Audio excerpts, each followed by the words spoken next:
하나님 말씀 누가복음 1장 54절 말씀입니다.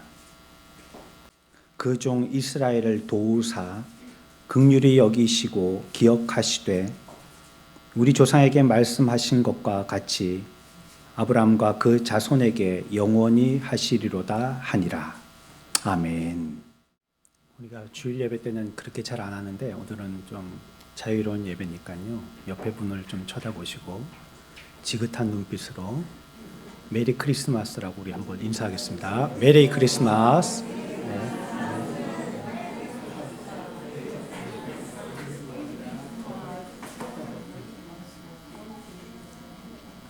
이렇게 좀 안아주고 손도 잡아주고 그러면 좋은데 우리는 너무 동양에 익숙하다 보니까 다 목례대를 하시는데 좀 다르게 좀 해봅시다. 우리 옆에 분하고 뺨을 좀 만져주시든지 좀 어깨를 주물러 주시든지. 다시 한번 합니다. 메리 크리스마스.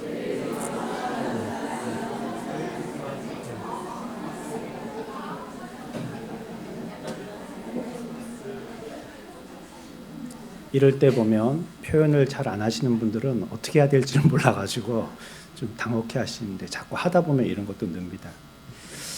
오늘은 이제 우리가 성탄 예배에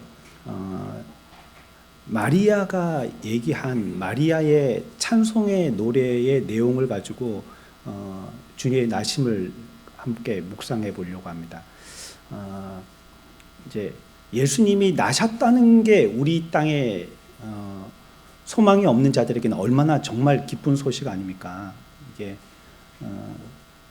대기 번호였다가 합격한 것과 같은, 안 된다 했다가 다시 전화가 와갖고 된다라고 한 것과 같은 아주 그게 절망 가운데 있는 우리들에게 기쁨의 구원의 좋은 소식임에 분명한데,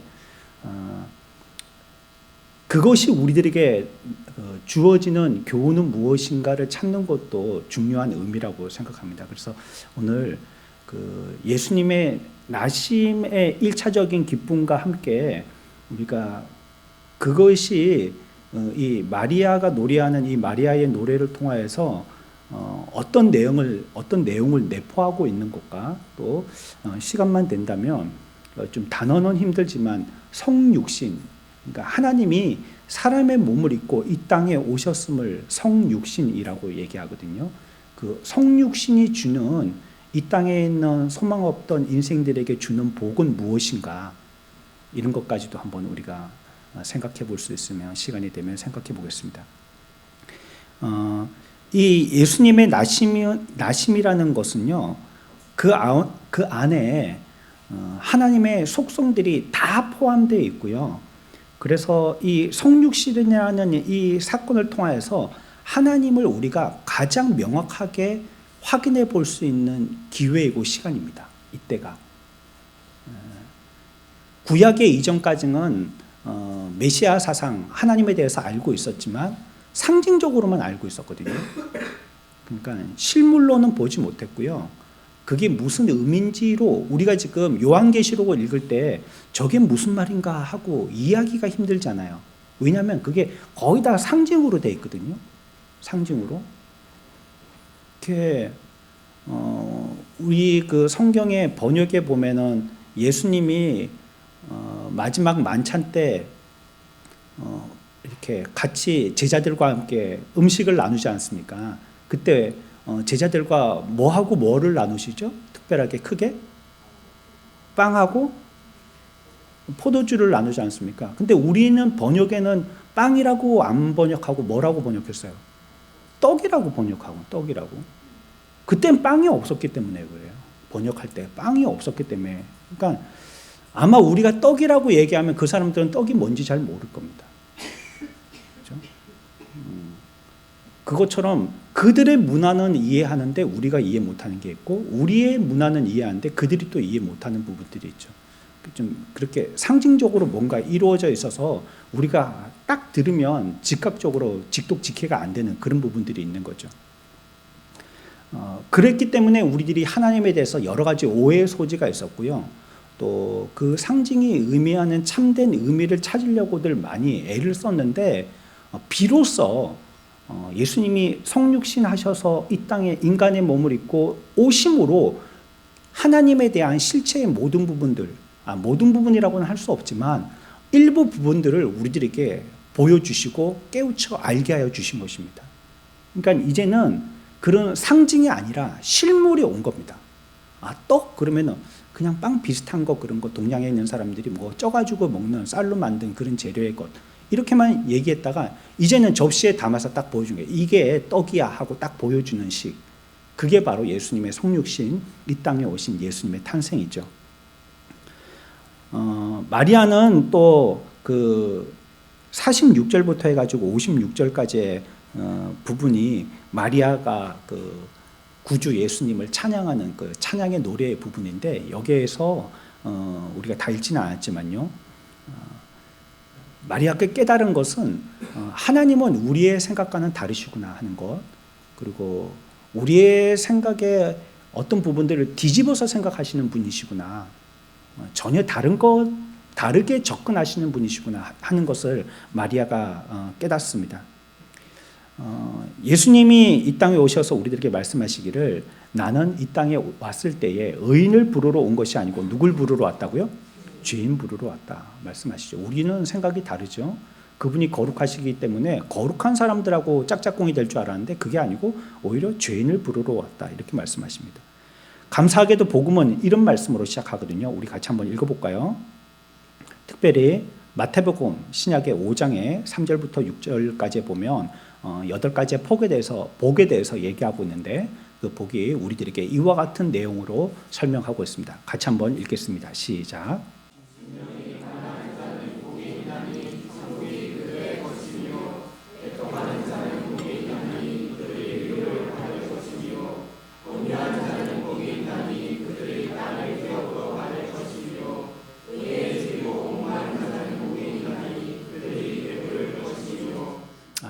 그래, 이 말씀들을 보면은 우리가 생각하고 있는 상식적인 복하고는 좀 다른 겁니다.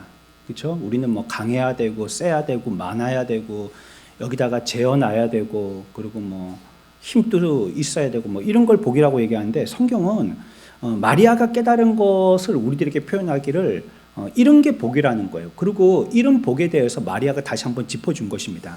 어떤 자가 복이 있냐면 가난한 자가 복이 있다라고 얘기하고, 오히려 우는 사람이 복이 있다라고 얘기하고, 또 마음이 막 세가지고 사람들에게 나 센 사람이야 라고 얘기하기보다는 좀 온유한 사람, 이런 사람이 복이 있다고 얘기하고, 또 의에 줄이고 목마른 자가 복이 있다, 우리들에게 얘기하고 있습니다. 근데 마리아는 이 모든 것을 깨달았고, 또 마리아는 그의 찬양을 보면 이런 것을 자기의 것으로 취했다라고 얘기하고 있습니다.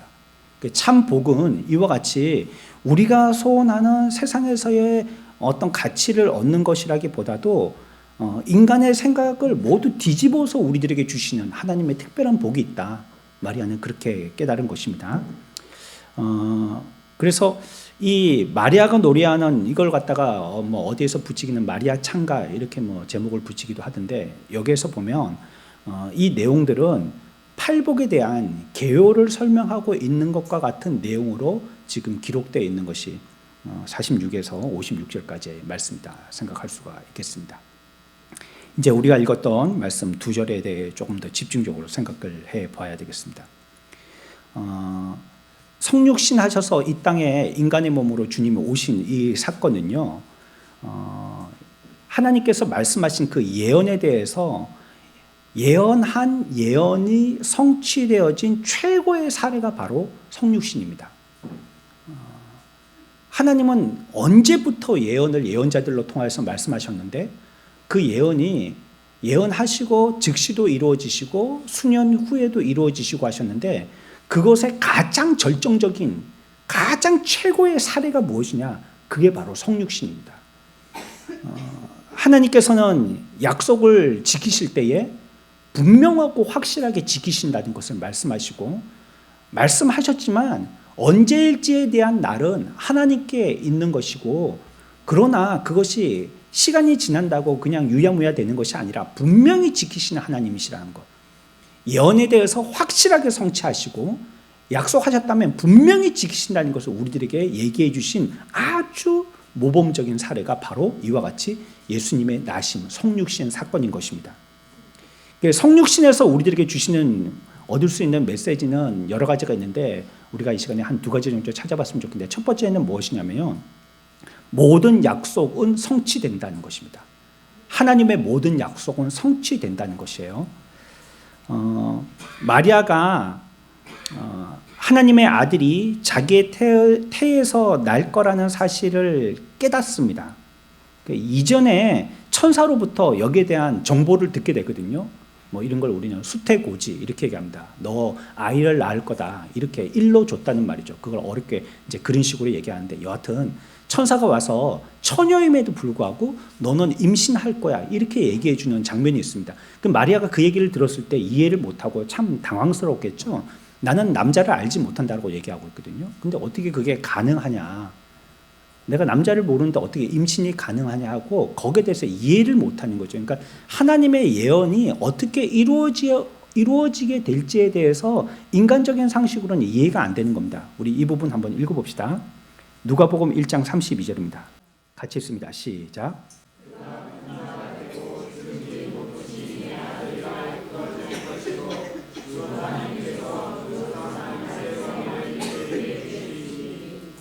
아멘. 근데 이게 무슨 말인지 모르는 거예요. 듣긴 들었지만 말이죠. 뭐 그가 큰 자가 되고 높으신 이의 아들이라 일컬음을 얻을 것이다 라고 얘기하는데, 뭐 그 자가 누굴 얘기하는 것인지, 그래서 과연 그게 어떻게 가능한 것인지 여기에 대해서는 이해를 못하고 있는 것입니다. 그런데 이제 이해 못했지만 이제 예수님의 나심을 통하여서 마리아는 깨닫게 됐다는 걸 얘기합니다. 아, 그게 무슨 말이구나, 그게 그 말이구나 하는 것을 고개를 끄덕이게 되었다는 것입니다. 엘리사벳의 말도 이해하기가 힘들었거든요.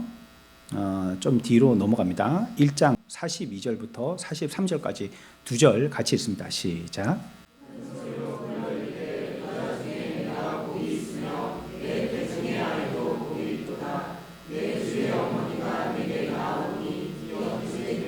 아멘. 여기서도 마리아는 하나님께서 약속하신 것들에 대하여서 모든 것을 성취하실 거라는 걸 이제 깨닫게 되었습니다. 하나님은 그런 분이시구나 알게 되어지는 것입니다. 아브라함과 그 자손에게 영원토록 있는 자비, 오늘 우리가 읽었던 본문의 말씀입니다. 55절 중반절에 보면 아브라함과 그 자손에게 영원히 하시리로다 하니라 이렇게 말씀하시죠. 그러니까 이와 같은 약속의 성취는 어떻게 되어지냐면 아브라함과 그 자손에게 영원토록 자비를 주심으로 있게 되어진다. 뭐 이런 해석이 되겠습니다. 그래서 54, 5절의 말씀을 우리가 같이 이해해 보자면, 마리아의 말은 하나님께서 우리들에게 자비를 베풀어 주셔서 아브라함에게 약속하셨던 그 약속이 그 후손들로 통하여서 하나님의 자비하심으로 이루어진다고 마리아가 지금 얘기하고 있는 것입니다. 근데 이 일이 어떻게 이루어지느냐, 하나님의 자비하심으로 이루어지게 된다고 말씀하셨는데, 그 일의 이루어짐은 54절에서 설명하고 있죠. 그 종 이스라엘을 어떻게 하사? 도우사. 그들을 도우셨기 때문이라는 겁니다. 그러니까 하나님은 하나님의 말씀을 하시고 가만히 뒷짐지고 그냥 관전하시는 그런 분이 아니시고요. 그 일에 개입하십니다. 그러니까 그 일이 이루어지도록 개입하시는 거예요. 뭐 하라 했으니까 너희들 해봐. 잘하는지 못하는지 한번 보자. 이런 하나님이 아니시고요. 하라 하신 다음에요, 부족하면 우리들에게 부족함을 채울 수 있는 힘을 주신다는 거예요. 모자르면 모자름을 채운 힘을 주신다는 거예요. 우리 지난주에도 배웠죠. 우리의 인생은 나면서부터 결핍이 있어서요, 다 채워지지 못하는데 하나님이 그거 채워주신다는 거예요. 우리에게. 그러니까 우리의 능력으로는 못 채우고요. 그게 우리가 해봐도 잘 안 되고 또 아무리 해도 불가능한 건데, 이거는 하나님이 채워주신다는 거예요. 우리에게. 그래갖고 결국은 그 자비하심이 능력이 되어서 아브라함에게 하셨던 그 약속이 후손을 통하여서 현실로 예언의 성취로 나타나게 된다, 이런 말씀이 되겠습니다. 여기서 도우심이라는 건요, 뭐 물론 우리가 옆에 있는 사람들 이렇게 뭐 물건 들어주고 뭐 이런 것도 돕는 것인데요, 이 도우심은 거들다 이런 뜻이고요, 또 들어올리다 이런 뜻입니다. 원어적인 해석의 분명한 설명 중에 하나는 그것입니다. 쓰러져 있는 사람을 일으킨다는 의미가 있습니다. 쓰러져 있는 사람. 그러니까 쓰러져 있는 사람이 콕 하고 그냥 골목에 처박혀 있는데 이 사람이 얼마나 그냥 세게 쓰러졌든지 혼자로서는 자기의 기록으로는 뭐 일어서지를 못하는 거예요. 그러면 이제 옆에 지나가는 사람이 깜짝 놀라가지고 어디 편찮으시냐고 하고 그를 붙들어서 이렇게 세우잖아요. 근데 그런 것도 좀 조심해야 될 것 같아요. 그죠? 보면. 이렇게 세워야 될 사람이 있고 좀 가만히 놔둬야 되는 사람이 있거든요. 그러니까 그 모양은 조금 흉하지만 119가 올 때까지 좀 가만히 냅둬야 될 경우도 있거든요. 뭐 뼈를 다쳤다든지 그러면 일으킨다고 하다가 더 문제가 생길 수 있으니까요. 여하튼 여기에서 그 단어 돕는다는 의미는 그런 의미라는 거예요. 붙들어서 이렇게 세운다는 겁니다. 우리의 인생이 죄로 말미암아 다 쓰러져 있지 않습니까? 일색이 돼 있거든요. 태풍 치고 나면 큰 나무든지 작은 나무든지 뽑혔느냐 누워있느냐 이거 차이죠. 다 누워있거든요. 우리의 인생이 그런 거예요. 그런데 주님이 이 땅에 오셔서 우리가 구원되도록 어떻게 하셨다고요? 도우셨다는 겁니다. 도우셨다. 그래서 우리들을 이렇게 세웠다는 겁니다. 죄 가운데에 다 쓰러져서 자기의 자력으로는 구원받고 일어설 수 없는 인생들을 붙들어서 이렇게 세웠다. 이렇게 말씀하고 있는 것입니다. 하나님은 구원이 아직 이 세상에서 나지 않은 이 아브라함의 자손을 통하여서 이루어질 것이라고 이렇게 말씀하고 있는 것입니다. 주님도 여기에 대해서 말씀하셨거든요. 이전에 했던 자기의 자신의 나심을 통하여서 아브라함에게 얻어야 할 교훈이 무엇인지를 설명할 때 이렇게 말씀하셨습니다.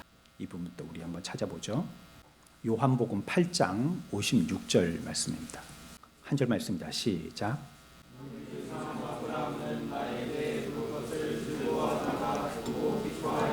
아멘. 그러니까 하나님의 구원이 그 자손으로 세상에 오실 누군가에 의해서 이루어질 것이다 라고 얘기하고 있는 것입니다. 그건 너희들 볼 것이다 분명히. 그러니까 그 구원으로 통하여서 쓰러져 있는 너희들은 분명히 일어서게 될 것이다. 이걸 얘기하고 있는 것입니다. 지금 제가 설명드린 이 부분은요 53, 4절의 내용이기도 하지만요 구약 전체의 내용이기도 합니다. 구약은 계속 우리들에게 이걸 갖다가 이미지화 시키고 있었거든요. 너희들은 쓰러져 있다. 근데 누군가가 구원해 줄 거다. 근데 그 누군가를요 사람들은 오해하고 우리가 예언의 성취라고 했잖아요. 근데 그 예언의 성취되기까지는 사람들은 그것이 어떻게 성취될지 짐작할 뿐이었거든요. 그래서 사람들은 이렇게 저렇게 생각해 본 겁니다. 이 왕이 그때 말씀하신 그 예언의 성취자가 아닌가. 그리고 그 왕을 높이기도 했더니 왕은 쓴 사람들은 전부 다 쓰러지고 말았습니다. 어떤 왕도 다윗을 비롯해서 모든 왕들은 다 실패하고 잘못되고 말았습니다. 선지자들은요. 선지자들도 당연합니다. 선지자들도 다 쓰러지고 실패하고 말았습니다. 그러면 제사장들은요. 제사장도 마찬가지입니다. 제사장도 섰다가 다 쓰러지고 말았습니다. 그러니까 구약시대 때 우리들에게 보여주신 모든 사람들이 결국은 그 사람은 훌륭하다, 위대하다, 그 사람을 본받으라는 의미로 왕과 선지자와 제사장을 우리들에게 보여주신 것이 아니고요. 너희들이 기대와 소망을 가지고 메시아의 예언 성취의 인물로 그들을 바라보았지만 모두 실패한 내가 예언한 그 사람들은 아니다라는 걸 보여주는 거예요. 구약은. 그래서 끝없이 우리들에게 메시아에 대한 간절한 소망의 사상을 붙들고 있도록 한 겁니다. 그것도 아니야, 이것도 아니야, 이것도 아니야. 이 자꾸 추려가면서 아니라고 말씀하여 주시는 거죠. 그래갖고 신약까지 오게 되는 것입니다. 그것이 성경 구약의 요지인 것이고요. 그래서 이제 이스라엘 백성은 하나님의 친백성이 되었죠. 이 이스라엘은 그 세상의 다른 민족이나 다른 백성들과는 달랐고요. 하나님은 특별히 이들에게만 복을 주신 것입니다. 그러니까 민족적으로는 그들이 얼마나 큰 복을 받았습니까? 우리 같으면 좀 부럽죠. 우리 한민족, 이 대한민국 민족에게 하나님이 오셔서 그와 같이 역사하셨다면 얼마나 좋았을까 하는 그런 부러움이 있지만 이 민족으로서 특별함으로 하나님 앞에 복받은 부분이 분명히 있습니다. 그런데 이들은 그렇기 때문에 자기들로서는 하나님으로부터 받은 복을 다 가지고 있다라고 생각한 겁니다. 그게 오류죠. 다 가지고 있다라고 생각한 겁니다. 왜냐하면요, 제가 지금 말씀드렸잖아요. 구약의 민족적으로 아브라함의 후손이라고 하는 유대인들의 계통으로 그들에게 약속을 말씀하신 거거든요. 약속. 그들에게 약속하여 주셨다는 것입니다. 그러니까 유대인들은 계속 붙들고 지금까지 살고 있는 게 뭐냐면 약속입니다. 약속. 그러면 여러분들 약속을 계속 붙들고 있는 게 좋습니까? 예, 뭐 어떤 편에서는 뭐 약속이 없는 사람보다는 약속이 있는 게 희망적이고 소망을 가지고 살 수 있겠는데요. 사실은요, 약속은 이루어져야지 복이 되는 거잖아요. 아, 내가 이제 친구한테 얘기했어요. 내가 너한테 이 휴대폰 줄게. 이거 줄게. 그 맨날 보여주고 안 주는 거예요. 줄게. 그 다음 주에도 왔고 줄게. 그 또 그 다음 주에서 줄게. 이러면 어떻겠습니까? 받으려고 하는 사람이, 이 사람이 진짜 나한테 줄 건가 안 줄 건가? 나중에 준다는 말이 오히려 기분 나쁠 수도 있겠죠. 그러니까 약속보다 더 중요한 건 뭐예요? 약속의 성취입니다. 준다 하면 어떻게 해야 되는 거예요? 줘야 되는 거예요. 그게 더 좋은 거죠. 근데 유대인들은 뭘 갖고 있었어요? 약속만 갖고 있었어요. 약속만. 그걸 그들은 자기들의 프라이드로 생각했다는 겁니다. 우리는 하나님의 약속의 민족이야, 이거. 예, 그거는 우리보다 나은 면이 분명히 있죠. 근데 그거보다 더 복된 거는 우리는 이방인이지만, 유대인의 중심에서 봤을 때는 이방인이지만, 그러나 우리들은 붙들고 있는 것이 있는데, 그들은 약속을 갖고 있지만 우리는 약속의 성취를 갖고 있는 거예요. 그분이 바로 예수 그리스도이신. 그 유대인들은 예수 그리스도를 믿나요, 안 믿나요? 안 믿거든요. 여전히 약속을 갖고 있습니다. 메시아가 올 줄. 그래가지고 그 예루살렘 성이 그들에겐 그렇게 중요한 거고요. 거기에 오시리라 그들은 생각하고 있기 때문에. 이 예루살렘 근처에서 사람이 죽어도 그 근처에다가 무덤을 만들고, 메시아가 나타나시면 모두 무덤에서 빨리빨리 일어나가지고 그분을 영접하고 맞이하려고 좋은 자리, 명단 자리, 그런 자리 있죠. 그건 전부 다 예루살렘 성 근처에다가 이렇게 거기만 딱 눕혀놓으면 막 벌떡벌떡 다 일어날 거라고 생각하는 겁니다.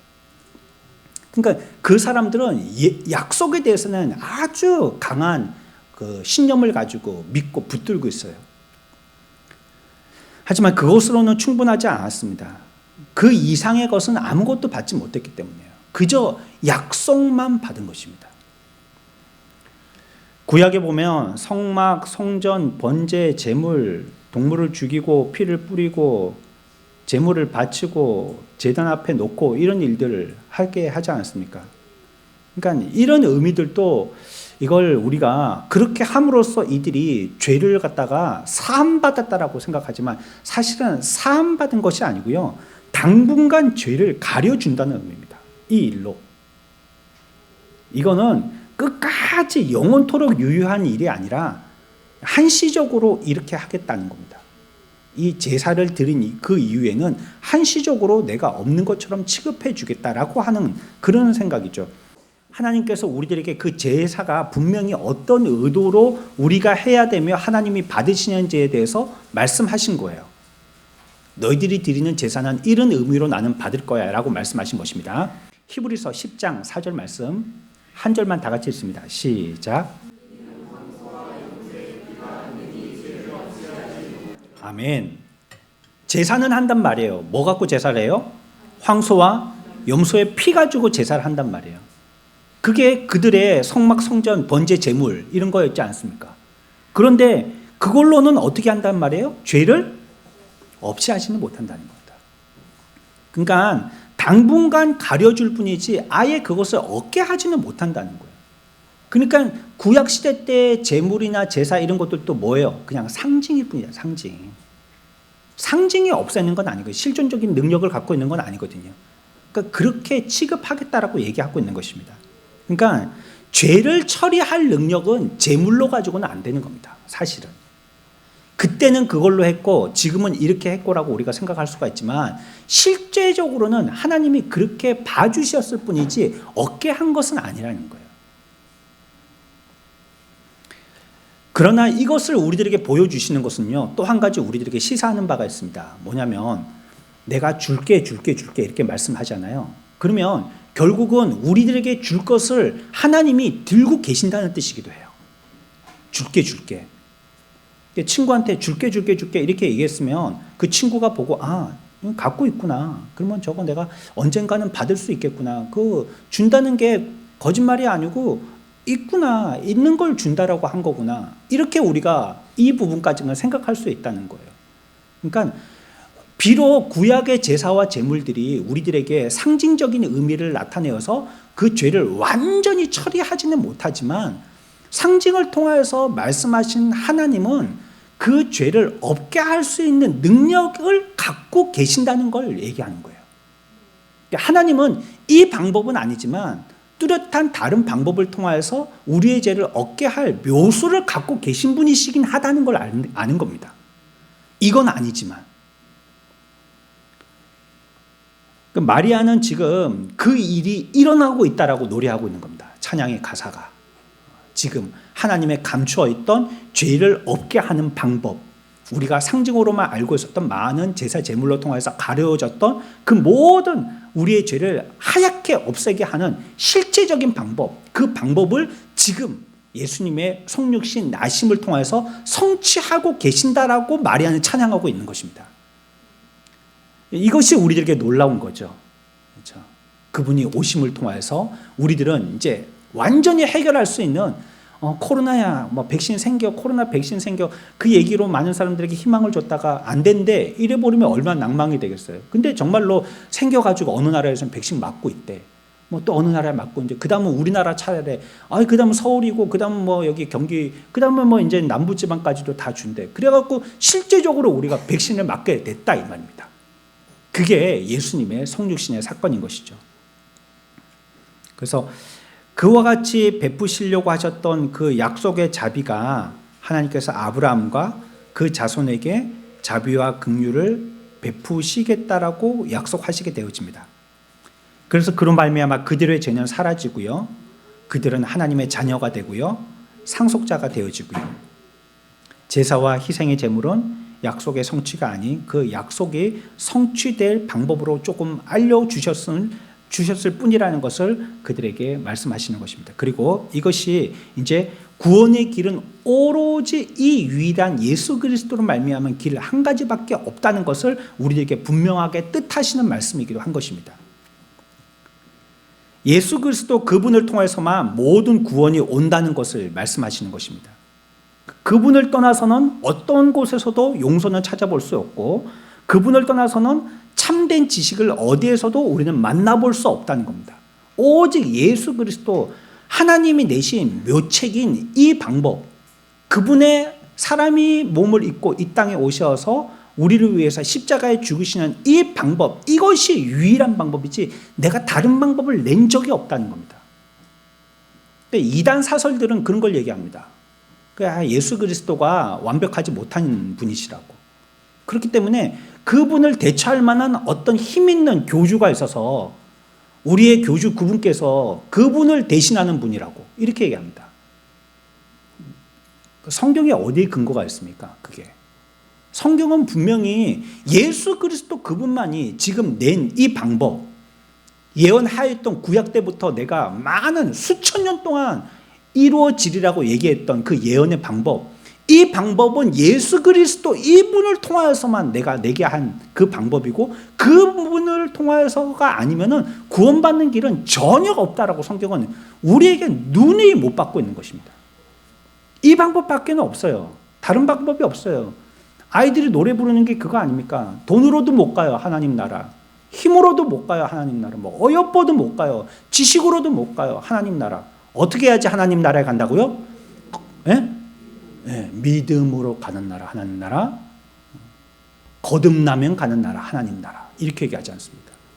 이거는 굉장히 아이들이 부르는 동요 같은 수준 낮은 노래 같지만 깊고 분명하고 확실한 우리에게 말씀하신 예언의 성취에 대한 정확한 말씀의 찬양입니다. 다른 걸로는 안 되는 겁니다. 전혀 될 방법이 없는 것입니다. 그래, 우리가 이제 이 면에서 두 번째 생각할 것이 있는데요. 이 복의 대상이, 그러니까 우리가 이제 첫 번째 생각했던 것은 예언은 반드시 어떻게 된다는 거예요? 성취된다는 겁니다. 예언은 반드시 성취된다는 겁니다. 그걸 얘기하고 있고, 우리가 두 번째 생각할 것은요, 그 예언의 대상자들이 있는데 그 대상자들은 복된 자들인데 그 복된 자들은 다행스럽게도 온 세상이라는 겁니다. 온 세상. 앞에서 설명드린 것처럼 유대인들은요, 육체적인 자손이기 때문에 자기들이 복받을 줄 믿고 있었거든요. 그래서 자기들만 유대민족 혈통적인 아브라함의 후손들이기 때문에 복이라는 거는 깔때기처럼 전부 다 모아져가지고 자기들에게만 쏟아질 줄 알고 있었단 말이에요. 그러나 성경이 얘기하는 것은 이 세상이 모두 복받을 것이라는 약속이 포함되어 있다는 것은 생각하고 있지 못했다는 것입니다. 오늘 말씀에도 있는데 다른 말씀에서 조금 찾아본다면 좀 더 정확하게 알 수 있겠죠. 구원의 대상자를 설명하고 있습니다. 로마서 9장 24절 말씀입니다. 한 절만 읽습니다. 시작.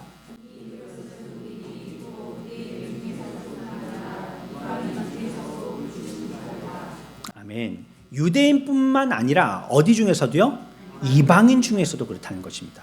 그러니까 유대인들은 이 부분을 인정하려고 하지 않고 그 생각하려고 하지 않았던 것이죠. 자기들만 구원이 있다라고. 왜냐하면 자기들이 혈통적으로 아브라함의 씨니까. 그래서 자기들에게만 구원이 있다라고 생각했지만 성경이 우리들에게 제시하는 것은 이방인에게도 있다는 겁니다. 이방인에게도. 물론 유대인을 제외시킬 방법은 없죠. 유대인들도 그와 같이 예수 그리스도를 통하여서 구원받으면 구원받게 되는 겁니다. 어떤 분들이 그런 질문들을 간혹 저한테 합니다. 천주교 신자들은 구원받습니까? 천주교고 불교고 그런 걸 따지는 게 아니고요. 예수 그리스도로 영접하느냐 그게 중요한 거예요. 아니 어떤 스님이 와가지고 내가 예수를 말미암아 구원받기를 원합니다. 그러면 당신 종교가 뭐예요? 불교인데요?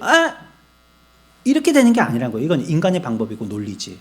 그렇게 생각하는 것이 아니고 당신이 예수 그리스도로 말미암아 우리의 죄가 이와 같이 하나님께서 우리들에게 이루어 주시려고 하셨던 죄를 완전히 파괴하고 씻으시고 깨끗게 하시는 이 방법에 여러분 당신은 인정하고 그분이 우리의 구주이심을 마음에 영접합니까? 그랬을 때 그분이 아멘 하면 그러면 뭐 그분이 어떤 스님이라 할지라도 구원받는 것입니다.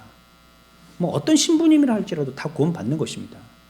그러니까 예수 그리스도로 구원받는 것이지 어떤 계통, 어떤 사람, 뭐 어떤 피부색 뭐 이런 걸로 갈라지는 게 아닌 것입니다. 그래서 이 부분이 이해 안 되고 이 부분을 수용하기 싫어서 많은 유대인들이 이 말에 걸려 넘어간 겁니다. 어째 모든 사람들이 다 구원받을 수 있냐? 우리가 구원받는다라고 구약은 그렇게 약속하고 있는데 난 그렇게 구원받는 거라면 나는 뭐 구원에 대해서 인정할 수 없다 하고 뭐 뒤로 돌아섰던 그런 유대인들이 많다는 걸 성경은 우리들에게 얘기하고 있거든요. 우리가 읽었던 말씀에서는 그 부분이 어떻게 표현되어 있냐면 이렇게 표현되어 있습니다. 55절 봅니다. 우리 55절 다 같이 읽습니다. 한 절만 시작.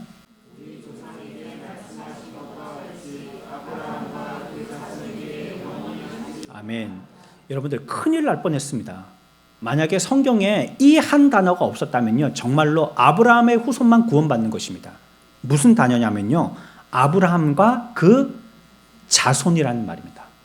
만약에 여기에 그 자손이 없고 아브라함에게 영원히 하시도다 이러면 저와 여러분들은 상관없는 일입니다. 그러면 이제 우리들은 유대인들에게만 복 주시려고 오셨던 예수님을 우리들은 남의 축하 자리에 가가지고 남의 생일 잔치에 가서 그냥 떡이나 먹고 그냥 뭐 축하나 박수나 치고 오는 겁니다. 성탄의 의미가 그렇다는 겁니다. 우리에게는. 그러나 그것이 우리들에게 직접적인 관계가 되어져서 내가 기뻐하고 즐거워할 수 있는 이유는 여기에 표현되어 있는 것처럼 아브라함뿐만이 아니라 그 자손에게로 이 말 때문입니다.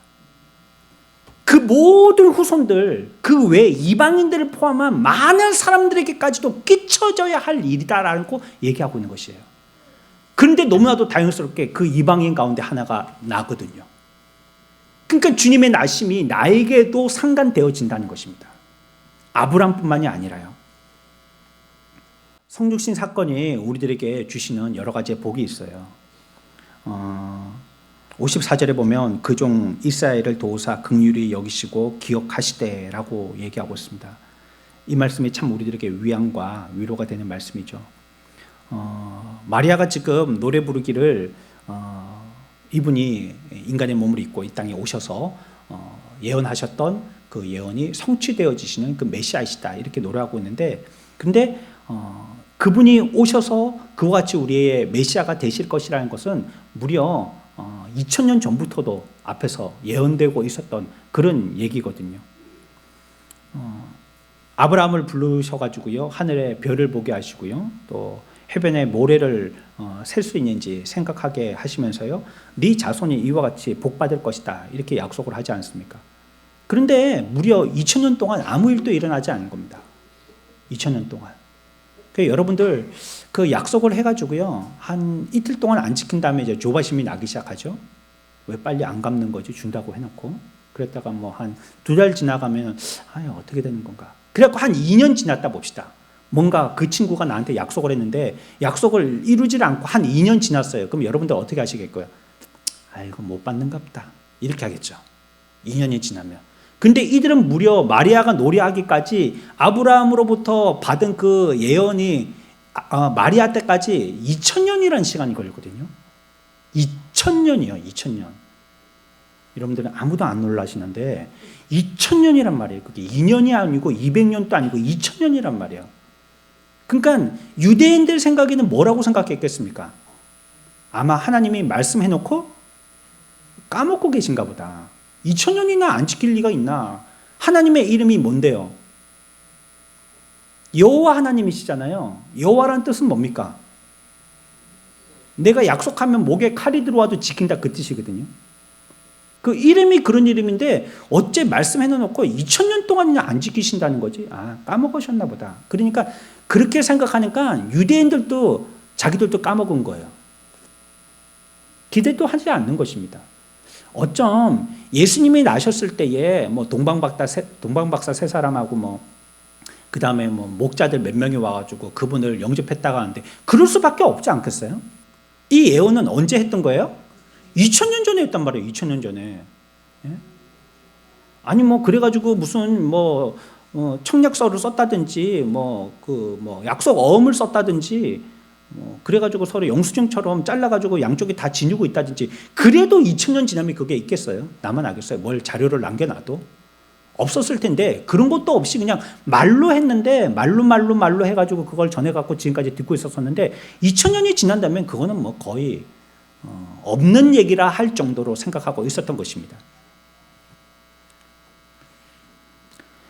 우리가 이런 부분을 생각할 때요, 우리의 시간에 대해서 또 그 척도나 우리가 가지고 있는 달력에 대해서 하나님을 판단하려고 하는 어리석음을 범하면 안 됩니다. 첫 번째 원리에서 우리가 생각했잖아요. 하나님은 예언하시면 그 예언을 반드시 뭐 하신다고요? 성취하신다는 거거든요. 근데 그거는 시간이 중요하지 않아요. 하나님의 시간은 어떤 시간입니까? 하루가 1000년이고 1000년이 그러니까 우리가 이해할 수 없는 시간이거든요. 우리는 하루가 자꾸 켜켜이 쌓여야만 1000년이 되는 것이지, 그리고 1000년이 어떻게 하루가 될 수 있다는 얘기예요. 그거는 이해할 수 없지만 하나님의 시간은 그렇다는 거예요. 그러니까 우리가 보기에 하나님이 말씀하시고 그 말씀이 즉시로 이루어지지 않아서 하나님은 예언만 하셨지 성취는 까먹으셨나 보다라고 오해하면 안 된다는 거예요. 성경에는 아직까지도 우리들에게 약속하신 약속들이 많이 있습니다. 그건 언제 이루어져요? 이루어지는 것입니다. 언젠가는. 우리가 그때를 우리의 때로 맞추려고 하다 보니까는 된다 안 된다 자꾸 조급증을 가지고 됐다 안 됐다 이렇게 얘기할 뿐이죠. 그 성취는 반드시 이루어질 것입니다. 저와 여러분들에게도 우리가 믿음 생활을 하면서 매주의 말씀을 통하여서든지 여러분들의 성경을 읽든지 또 나름대로 양식으로 깨닫고 품고 계신 말씀이 있다든지 그러면 그거 언제 이루어지는 거지? 하나님이 그거 언제 나에게 보여주시는 거지? 그 선물 주신다고 그랬는데 그게 그 날이 언제지? 하고 우리들은 애타고 힘들어하지만 반드시 하나님이 2000년 후에라도 이루시려고 하신다면요, 꼭 이루신다는 거예요. 그러니까 여러분들이 약속을 기도하기를 멈추지를 마십시오. 우리 기도는 하나님과 대화하는 것이고 일면은 하나님이 우리들에게 약속하신 것을 우리를 통해서 성취하시는 때가 바로 기도하는 시간이거든요. 우리가 하나님 앞에 기도하고 또 서약을 하기도 하고 서원을 하기도 하고 했는데 그거 언제 이루어지지? 우리 부모님 구원받게 해달라고 내가 이렇게 기도하고 평생을 그분의 구원을 위해서 이렇게 애타게 노력했는데 언제 이루어지지? 그 하나님의 때가 있는 것입니다. 하나님의 때가. 우리는 잘 알지 못하지만요. 그래 어떨 때는 보면 돌아가시기 직전에 믿기도 하시고요. 우리는 그 때를 모르는 겁니다. 열심히 내가 여기서 전도했는데 우리 교회는 안 오고 옆에 있는 아줌마가 뭐 몇 마디 하더니 그쪽 교회 가게 했어요. 아니 그것도 할렐루야죠. 뭐 꼭 우리 교회에 와야 됩니까? 예수만 믿으면 되는 거지 뭐. 내가 아무리 애써도 자식에게 얘기해서 안 되던 게 옆집 아줌마가 얘기해서 된다면 그건 너무 잘 된 거 아닙니까?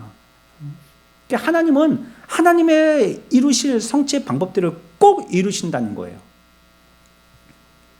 우리는 이렇게 자꾸 우리의 시간에 그 계획 가지고 하나님의 예언을 자꾸 재어보다 보니까요, 약속도 없다고 생각하고 예언도 없다고 생각하고 장래도 불분명하다고 생각해서 기독교는 그냥 약간 실천적으로 윤리적인 사람이 되고 도덕적인 사람이 되게 하는 것이라고 생각하고 하나님의 말씀에 대한 예언은 그냥 귀를 닫아버리고 이루려고도 기대도 하지 않는 경우들이 있지만 그러면 안 된다는 거예요. 우리가 최소한 약속의 성취를 소망하고 그것이 이루어지도록 기다려 본다면 마리아는 2000년 이후에 그와 같은 약속의 성취를 두고 하나님을 찬양한 모습을 보고 우리들도 교훈을 삼아야 될 것입니다. 세월이 오랫동안 지났지만요, 그리고 마지막 선지자인 말라기 선지자가 그가 얘기하고도 400년이 지났지만 400년 동안 아무 말씀 없었거든요. 이 말은 무슨 얘기냐면 400년 동안 예배가 없었다는 거고요, 설교가 없었다는 겁니다. 400년 동안 4주 동안도 아니고 넉 달 동안도 아닙니다. 400년 동안 설교가 없었다는 거예요. 아무 예언도 전해지지가 않았다는 것입니다. 그렇다고 하나님은 그 예언을 까맣게 잊어먹으신 것이 아니라는 것이죠. 처음부터 끝까지 보시고요, 결코 하나님은 하나님의 약속을 잊지 아니하시고 저와 여러분들과 굳게 맺으신 그 약속은 끝까지 신실하게 지키시는 분이고 지금 또 지키시기 위해서 일하시는 분이고 그것을 완전하게 우리들에게 모범으로 보여주신 사례가 바로 성육신 사건이라는 겁니다. 네, 꼭 지킨다. 봐라, 내가 2000년이 지났다고 입 닦는지 2000년 지나도 나는 입 안 닦아. 지킨다고 했으면 꼭 지켜. 기도해. 그러면 내가 꼭 이루게 해줄게. 그 약속 말씀을 붙들어. 그러면 그대로 내가 꼭 할게. 내가 한 말이니까 내 말을 내가 약속 지키지. 그래서 우리가 기도할 때 하나님 말씀을 붙들고 기도하라는 거예요. 내 생각 갖고 기도하지 말고. 그 내 생각은 내가 성취해달라고 하나님 앞에 기도하는 것인데 그건 뭐 우리는 기본이 없는 거잖아요. 그러면 바탕이 없는 거죠. 그렇지만 하나님의 말씀을 붙드는 것은 하나님이 말씀하신 거니까요, 우리가 따져들 수 있단 말이에요. 하나님 앞에 따지면 안 되겠지만 하나님이 이거 말씀하신 거잖아요. 그럼 그대로 이루어 주셔야죠 하고 우리는 기초를 마련할 수 있다는 거예요. 그분은 영원부터 현재까지 계속 계시는 분이시고요. 그래서 우리가 하나님이 우리가 기도하고 우리와 약속한 것에 대해서 잊으셨는지에 대해서 의심이 된다면 어떤 사건을 떠올려야 된다고요? 성육신 사건을 떠올려야 된다는 겁니다. 꼭 이루신다. 분명히 이루신다는 것입니다. 하나님은 잊으시는 것처럼 보일 뿐만이 아니라요, 자기 백성들이 패배하는 것을 허락하시는 것처럼 보이기도 하십니다. 아브라함의 민족은요, 애굽의 노예가 되어서 바로의 독재 아래서 피 흘리고 심어는 백성이 되어졌습니다. 그들은 완전히 버림받고 패배하고 비참하고 조금의 희망도 없어 보였습니다. 바벨론 포로 때도요, 도시 전체가 파괴되었고요, 백성들은 완전히 무력한 상태가 되어서 끌려갔습니다. 그 모든 일을 하나님이 허락하신 겁니다. 아수르와 여러 정복자들을 허락하시고요, 그 앞에서 이스라엘을 쩔쩔매게 하셨습니다. 마리아가 노래하는 이 순간 또 사실은요, 유대인들이 자유로운 삶을 살 때가 아니고 로마의 속국으로 살 때였습니다. 절망에 휩싸여서 살고 있었던 이때이죠. 그러나 그것조차도 누가 허락하신 거라고요? 하나님이 허락하신 것입니다. 그러니까 이것은 전부 다 우리를 망치고 잘못되게 하려고 하는 것이 아니라 하나님이 우리들을 되게 하시는 방법의 일부분뿐인 거예요. 여러분들이 중병이 걸렸을 때는요, 병원 가서 뭐 해야 됩니까? 수술해야 되겠죠. 수술하는 순간은 아프잖아요. 힘들고. 또 그 마취가 우리의 몸에 좋지도 않고. 하지만 그래 해야지 궁극적으로는 우리가 병을 깨끗이 치료할 수 있는 것 아니겠어요? 그것처럼 우리에게 이와 같이 안 계신 것 같고 실패한 것 같게 하시고 우리를 패배하게 하시는 이런 방법들, 이런 방법이 우리 눈에 보기에는 그렇게 차지 않지만, 그러나 하나님은 그 방법을 통하여서 하나님의 구원을 이루어 나가신다는 것을 성경이 얘기하고 있는 것입니다. 그러나 하나님이 말씀하시고 2000년 동안 가만히 뒷짐지고만 계셨던 것은 아닙니다. 약속에 대해서 분명히 이룰 거라고 이삭에게 말씀하셨었고요. 그 말씀을 또 후세대인 야곱에게도 말씀하셨고요. 또 유다에게도 반복하시고요. 다윗에게도 반복하십니다. 그래서 하나님의 말씀은요, 매주를 통해서도 우리들에게 말씀하시고요. 우리들에게 필요한, 우리가 꼭 지키고 우리가 그것을 수행해야 될 것이냐, 아니면 분명히 하나님의 그것은 성취하실 말씀이라는 약속에 대해서는요, 계속 우리들에게 종종 작게라도 희망의 메시지를 주시는 것입니다. 그걸 작다라고 나는 저거 큰 걸 달라라고 하나님 앞에 소망했는데 그거 주신다는 말은 안 하고 뭐 옆에 있는 격가지 같은 뭐 이거 뭐 어쩌고 저거 뭐 이걸 자꾸 보면 저걸 보게 된다 뭐 이런 말만 하시니까 저거는 과연 언제 주는 거야 하고 오히려 절망할 수 있지만 그러지 마시라는 거예요.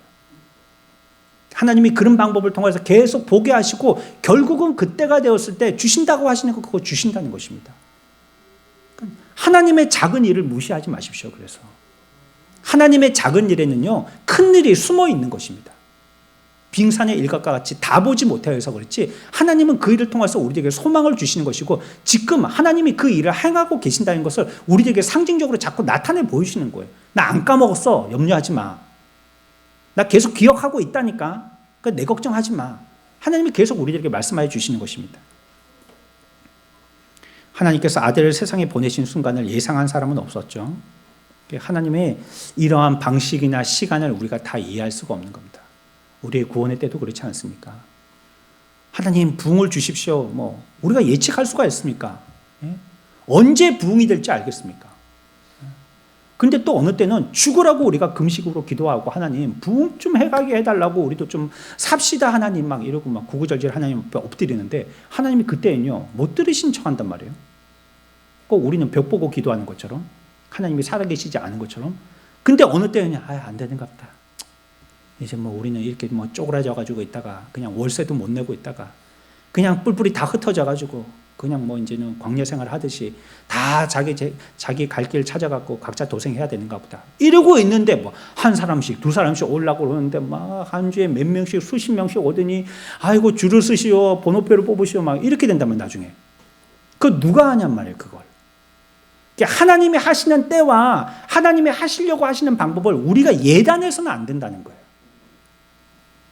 말씀하셨으면 반드시 지키시는 하나님이신데 그것을 우리가 우리의 이해를 가지고 우리의 합리성을 가지고 자꾸 판단하고 재어보고 그런가 아닌가 하다 보니까 우리가 그걸 못 따라가고 마는 것입니다.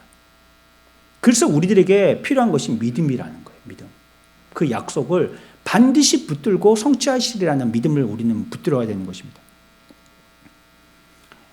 이 송죽신 사건이 지금까지 바라본 모든 것들도 다 성취하신 것이지만 앞으로 다가올 일들까지도 보장해 주신다는 그 보증물이 되어지는 것입니다. 약속이 아직 다 이루어지지 않았다라고 말씀드렸죠. 우리에게는 많은 약속들이 아직 남아 있거든요. 로마서 8장 28절 같이 한번 읽읍시다. 이제 거의 다 왔습니다. 조금만 더 힘을 내십시오. 로마서 8장 28절입니다. 같이 읽습니다. 시작.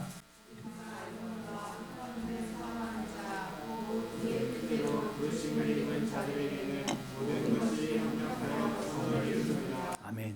하나님의 약속은 끝까지 붙들고 계시고요. 여러분들을 절대 잊지 않으십니다.